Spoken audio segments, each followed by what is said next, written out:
पश्चिम बंगाल में ममता बनर्जी अब मैदान छोड़कर भागने की फिराक में है और इस बार बहाना लिया है कोरोना का। जी हां, आपको बताएं, सबसे पहले कांग्रेस ने मैदान छोड़ दिया था। वो उन्हें मान लिया था कि हम तो कहीं भी चुनाव में हैं नहीं, और राहुल गांधी ने पिछले हफ्ते ही बोला कि कोरोना को देखते हुए हम अपनी रैली नहीं करेंगे। एक बहाना था ये कहने का कि भाई हम तो कोरोना के कारण रैली कर ही नहीं रहे थे, बीजेपी वाली रैली कर रहे थे, इसलिए इनकी सीट ज्यादा आ गई। अब ममता बनर्जी को जब यह पता लगा है कि बीजेपी ही पश्चिम बंगाल में सरकार बनाने जा रही है, ऐसे में इज्जत बचाने के लिए अब वो कह रही हैं कि हम बड़ी रैली नहीं करेंगे, छोटी छोटी रैली करेंगे। और 1 घंटे भाषण देने वाली ममता बनर्जी अब कह रही हैं कि मैं अपने भाषण भी शॉर्ट करूंगी, यानी आधे आधे घंटे के भाषण देंगी, लेकिन रैली जरूर करेंगी, भीड़ जरूर इकट्ठी करेंगी।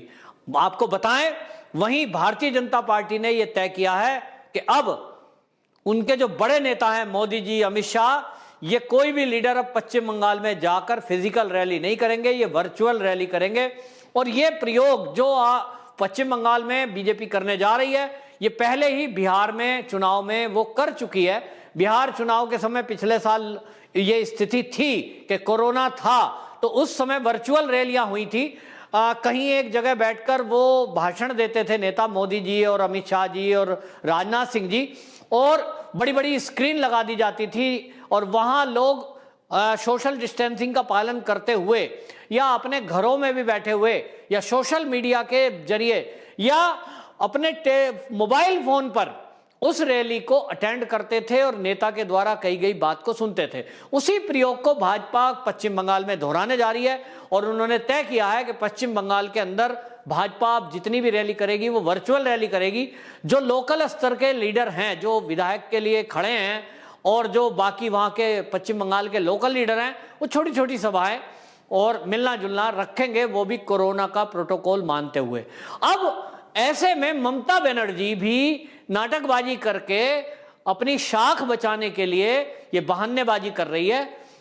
लेकिन पश्चिम बंगाल की जनता पूछ रही है कि दीदी, जो कोरोना बढ़ रहा है, इनके लिए व्यवस्था क्या है। आपको बताएं, कोरोना के लगभग पश्चिम बंगाल के अंदर 8,500 केस प्रतिदिन बढ़ रहे हैं, और आज की जो स्थिति है वो 6,60,000 कोरोना के इन्फेक्टेड लोग वहां हैं पश्चिम बंगाल के अंदर। वहां लोगों की मौत हो रही है और अस्पतालों में उनके लिए अरेंजमेंट नहीं है। आप इसी से आइडिया लगाइए कि ममता बनर्जी के ड्रामेबाजी का नंदीग्राम में जो एक्सीडेंट हुआ, जो चोट लगी पैर में, ममता बनर्जी फर्स्ट एड कराने के लिए वहां से चलती है और 150 किलोमीटर दूर पहुंचकर तब जाके उसने वो पट्टी कराई। यानी 150 किलोमीटर तक पश्चिम बंगाल में एक सीएम को, जो 10 साल वहां शासन किया हो, कोई ऐसा हॉस्पिटल नहीं मिला जहां वो जाकर पट्टी करा सकती, अपना इलाज करा सकती, फर्स्ट एड ले सकती।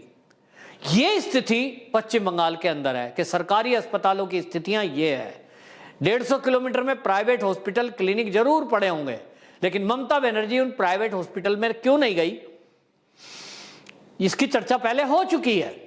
क्योंकि नाटक था, नाटक की पोल खुल जाती है, और इसलिए सरकारी अस्पताल में जहां पहले से सब सेटिंग कर ली गई हो वहां जाना उनका जरूरी था। लेकिन इसमें ममता बनर्जी की व्यवस्था की पोल खुली कि 150 किलोमीटर तक कोई दूसरा सरकारी अस्पताल नहीं है जहां फर्स्ट एड हो सके, जहां पैर केवल दबा है, प्लास्टर हुआ ना तो हड्डी टूटी होगी, कोई मांसपेशी चिथी होगी, इसका भी इलाज, हालांकि वो नकली है, लेकिन हम कहते हैं चोट ठीक से लगी है, मतलब सच में लगी है, इसका इलाज कराने के लिए भी 150 किलोमीटर तक कोई नहीं था। पश्चिम बंगाल के लोग बोलते हैं कि यहां पूरे पश्चिम बंगाल की हालत लगभग यही है कि 100 किलोमीटर तक हॉस्पिटल नहीं मिलता। हॉस्पिटलों के अंदर जो टीएमसी के कार्यकर्ता हैं वो डॉक्टरों से कमीशनखोरी करते हैं। वहां के कर्मचारियों में यूनियन बनाई हुई है, उस यूनियन के जरिए वहां की दवाइयों को बेच खाते हैं, ऐसा आरोप वहां की जनता लगा रही है। और इसलिए लोगों का कहना है कि पश्चिम बंगाल के हॉस्पिटलों की बहुत हालत खराब है, जिसके कारण कोरोना का जो फैलना है, इसमें लोग केवल बाहर के राज्यों में जाकर इलाज कराने को मजबूर हैं, जो लोग जा सकते हैं, जिनके पास पैसा है, और जो गरीब है वो केवल और केवल भगवान भरोसे हैं। ममता बनर्जी लेकिन बहाना करती है और वो कह रही हैं कि जो कोरोना आ रहा है पश्चिम बंगाल में, ये तो बाहर के लोग ला रहे हैं। क्योंकि मोदी जी, योगी जी की जो रैली हो रही है, जो अमित शाह के रोड शो हो रहे हैं, उसमें जो भीड़ है वो यूपी बिहार वालों की है। लेकिन ममता बनर्जी ये भूल जाती है कि पश्चिम बंगाल कोई पाकिस्तान नहीं है, वो भारत का ही एक राज्य है। और जब वो भारत का राज्य है तो हर राज्य के लोग उसमें रहते हैं, वहां नौकरी करते हैं, कोई दुकान करता है, कोई अपना व्यापार करता है। तो क्या यूपी और बिहार और झारखंड के लोग विदेशी हैं कि वो वहां नहीं रह सकते? रह सकते हैं। जब बांग्लादेशी घुसपैठी रह सकते हैं, जब रोहिंग्या रह सकते हैं, तो बिहार और यूपी के लोगों से इतनी नफरत दीदी को क्यों है? ये बात समझ से परे है। लेकिन वो यूपी बिहार का नाम ले लेकर यूपी और बिहार के और झारखंड के लोगों को बदनाम करती है, एक नफरत भरी नजर से देखती है। ये चुनाव में उनको भारी पड़ने वाला है। और इस यूपी बिहार और झारखंड के लोगों ने अब ममता बनर्जी को बताने का, सबक सिखाने का तय कर लिया कि अब हम यूपी बिहार वाले, जिनकी ये बेइज्जती आए दिन करती आई है, उनको बताएंगे। जो टीएमसी के लीडर हैं वो कहते हैं चोटी वाले तो गुंडे होते हैं, तो अब इनको बताएंगे। जो वो कहते हैं कि दलित तो जो है भिखारी होते हैं, अब ममता बनर्जी को सबक सिखाएंगे और बताएंगे कि हम कौन है। वोट की ताकत अभी तक 5 चरणों के चुनाव में ममता बनर्जी को इतनी पटकनी दे चुकी है कि अभी तक के 180 की सीटों में लगभग 130 के करीब सीटें बीजेपी को मिलती दिख रही है। और इसलिए रैली करो या मत करो, एक मूड चेंज जनता का वहां हो चुका है। और वो जो मूड है पश्चिम बंगाल की जनता का, वो भाजपा की सरकार बनाने के लिए बन चुका है। ममता बनर्जी को उखाड़ने का लोगों ने तय कर दिया है। तो ममता बनर्जी को लग रहा है रैली करो या ना करो, जनता बदलने वाली नहीं है। बचा कुचा असर जितना भी था, ममता बनर्जी के गुस्से ने, उनकी गालियों ने, उनके बमबाजी ने और उनका सुरक्षा बलों पर सवाल उठाने में, झूठ बोलने में कर दिया। जिस तरह की बूथ कैप्चरिंग ममता बनर्जी ने की, आज के 10 साल पहले सोशल मीडिया इतना प्रभावी नहीं था। आज सोशल मीडिया प्रभावी है, लोगों की जेब में मोबाइल है। और इसलिए ममता बनर्जी का कोई झूठ आज की डेट में चला नहीं। हर झूठ का खुलासा 1 मिनट के अंदर हो जाता है। और इसलिए ममता बनर्जी का यह झूठ भी नहीं चला कि जो कोरोना है वो यूपी बिहार के लोग लेके यहां पे आए हैं।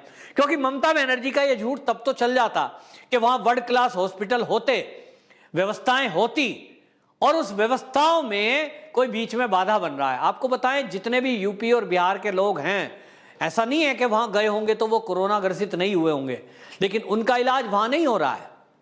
ये सब के सब लोग जो भी गए हैं वो वापस आए हैं अपने अपने राज्यों में, लेकिन उनको बदनाम करके ये केवल बहाना बनाना चाहती है।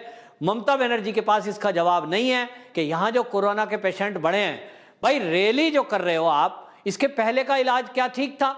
जब चुनाव नहीं था पिछले साल, तब वहां क्या स्थिति थी? क्या उस समय सबके पास पूरी व्यवस्था थी? नहीं थी। मजदूरों के लिए आपने क्या किया पिछले साल लॉकडाउन के टाइम में? कुछ भी नहीं। तो लॉकडाउन को कोस रही थी ममता, तो लॉकडाउन लगा दिया, मोदी जी ने देश को बर्बाद कर दिया, तो उन्होंने छोड़ा है।